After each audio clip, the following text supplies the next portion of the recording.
it still doesn't seem real. You don't think of people our age, dying from the flu.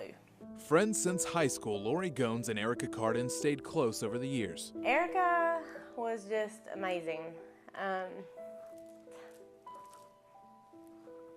Always busy with their kids, the two like to keep up through Facebook. She was like the all-time best mom that you could ever be. But it was right after Christmas, Lori says Erica caught the flu.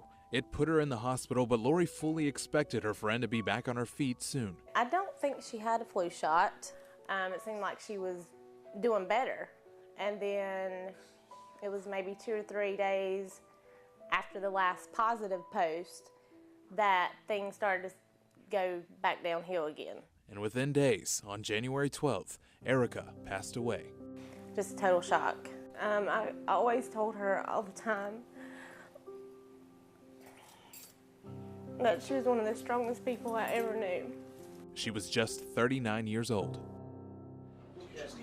North Carolina's unfortunately had, its fair share of deaths. 74 to be exact, and most of them are concentrated in the Midwestern part of the state.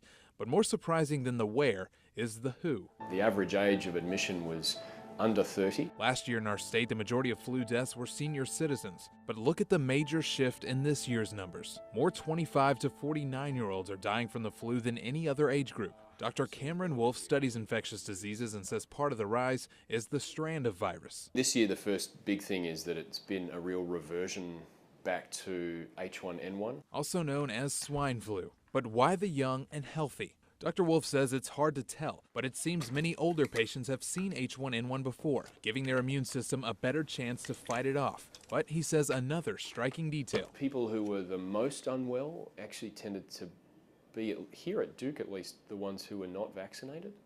And that was, I think, a surprising difference to us. So we checked the numbers statewide, and of the cases recorded, 82% of deaths were people who were not vaccinated. But for some, the fear of the flu shot is more than just the needle. Can you get the flu from the flu shot? No. So it's a clear no. It takes the flu shot a good 10 to 14 days to fully kick in, and Dr. Wolf says it generally reduces your chance of getting the flu by 2/3. But what doctors are now discovering is the initial prevention isn't necessarily the most important benefit. More so, it's keeping you out of the ICU if you catch the virus. A 2/3 reduced chance of getting the flu is better than nothing. And number two, even if you're in that 1/3 who still gets sick, you've reduced your chance of getting critically sick. So how do you know when it's time to move beyond the tea and honey? You feel like you're doing okay, but then 3, 4, 5 days into it, you really start feeling more sick again. You're the person who should come and see your doctor. And while we are approaching the end of flu season, Wolf says it's not too late to get that shot. When I can sit here with a vaccine that reduces the chance of that, to me it's a no-brainer. For Lori, it's a choice she no longer has to think about. I really hope that this makes other people more aware of how serious this is. You just never thought that that could happen, especially to someone at our age and somebody like her so full of life. A life, she says, that made a lasting impact on her friends and family and will surely never be forgotten.